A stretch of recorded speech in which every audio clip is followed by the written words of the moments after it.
10 time management tips that will help you work less and play more. Are you on schedule or somewhere else entirely? The people who are best at time management get things done on time. If you just winced, then chances are you're one of those individuals who use the adrenaline rush to beat the clock to finish an important task. In truth, scrambling to make it to the finish line doesn't ensure your best work, nor is it fair to those closest to you. Consistently completing tasks last minute causes undue stress on you and those around you. When you get a long-term project added to your plate, take a few minutes and reverse engineer it. Grab a calendar and mark down when the project must be completed. Then simply work your way backward, making milestones to complete different sections of the project for yourself. If you hit your milestones, you're guaranteed to have the task completed on time without all the stress. At the tone, please leave a message. Picture this. You're chugging along, getting things done when suddenly you hear the theme song to your favorite childhood TV show. No, you haven't just stepped back in time, your phone is ringing, and it's really time to change your ringtone. The problem with cell phones is they make it too easy to keep in touch. Unfortunately, concentration gets blown to smithereens every time we hear it ring, whether we answer it or not. This kind of constant interruption can really wreak havoc on the day. If you're wanting to get on top of this time management thing and still have the time for the fun stuff in life, including talking to your friends on the phone, it's time to set some boundaries. When you need to buckle down and work, simply turn off the phone to silent mode, or better yet, turn it off altogether. As for the rest of the world, let them leave a message. This will take some self-discipline, but after a while, you'll wonder why you didn't do it a long time ago. Crave intentionality. The day stretches ahead of you, looming and uncertain. How in the world are you going to manage everything you need to get done today and still find time for yourself?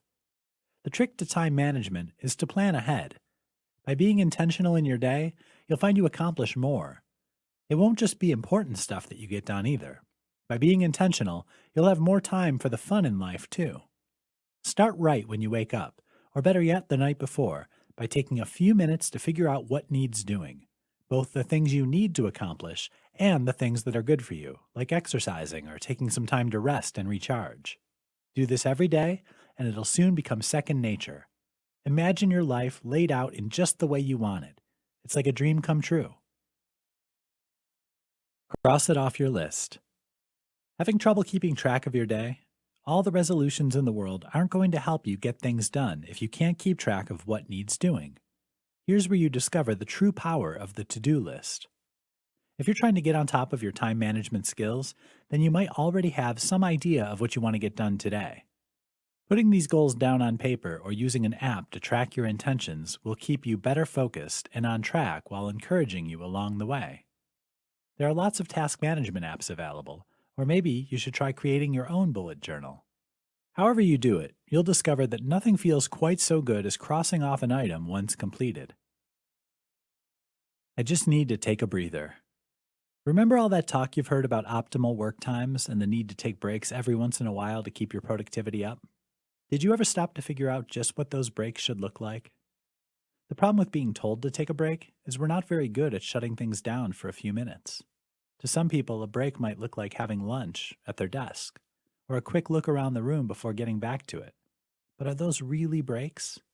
A true break should involve a break in your concentration to get your mind off your work. Some ideas? Walking around the building or block, stepping outside for a breath of fresh air, meditating for a few minutes. All you need to do is close your eyes and focus on your breathing. Getting up to fetch a drink of water or coffee. Whatever you do, the goal is to feel refreshed and ready to work again once you're back to your desk. The journey of 1,000 miles begins with a single step, or at least in tying your shoes. The surest recipe for failure is never to begin. Such a statement feels like something out of a fortune cookie. The awful truth? Cookies are sometimes right. You really aren't going to get anywhere unless you make a move, any move, to get started. The problem is, most of us overthink this initial step, the one before we take action towards our goal. We think we need all the perfect tools before we can begin. We spend too much time in research and preparation. Heck, sometimes we never get beyond the prep stage. While working on preparation can feel like a certain kind of progress, in truth, we're not really going anywhere, nor are we getting any closer to reaching our goals. At some point, ready or not, we have to take the first step. So the first step is simple. Stop. Stop making excuses. Stop procrastinating and drawing out the process. Just go. Put yourself in motion. Spend 10 minutes doing the work, then spend 10 minutes more. Repeat as many times as necessary until you're well on your way. What do U.S. presidents know about my problems? President Dwight D. Eisenhower, in quoting an unknown source, once said, "I have two kinds of problems, the urgent and the important. The urgent are not important, and the important are never urgent." Think about these words. Now ask yourself what this has to do with time management. When looking at the tasks on your to-do list, sometimes it's hard to figure out how to prioritize things. We see everything there is to do, and it all feels important. Here's where Eisenhower proves he knew a thing or two about prioritizing. Some tasks will be urgent. Some items might be important. Yet not everything urgent is important, nor is everything important necessarily urgent. On the other hand, some stuff might be urgent and important. So when you're trying to figure out which tasks to focus on first, start with the stuff that's both urgent and important. Then work your way down to important stuff that isn't urgent. As for the rest, if things aren't important, why are you doing them at all?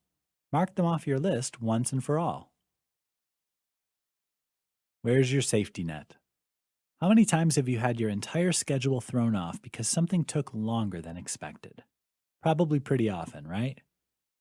The problem is, even when we're organized and have time management down to a science, we're still dealing with people who aren't necessarily on our schedule. Meetings run long, or we wind up in a long line at the coffee shop. The next thing we know, we're off schedule and scrambling to get back on top of the day. It's for this reason that buffers need to be built into the day. Putting in a little extra time for those items which are most likely to derail you will help you to stay on task even when things go wrong.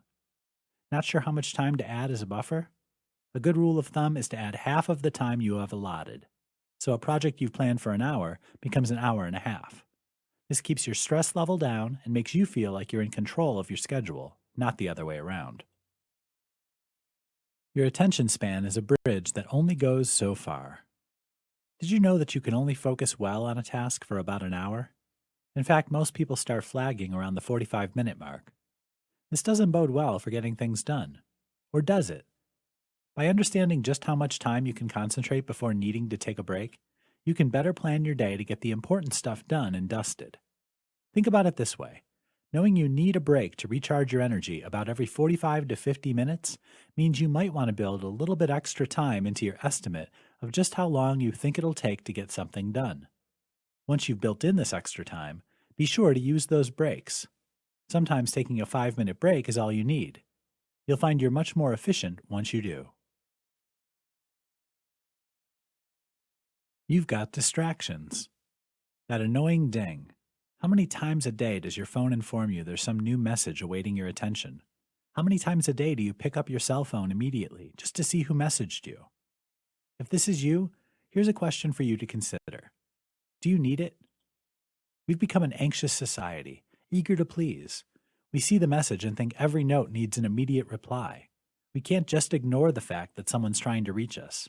Yet at the same time, the majority of those replies can wait.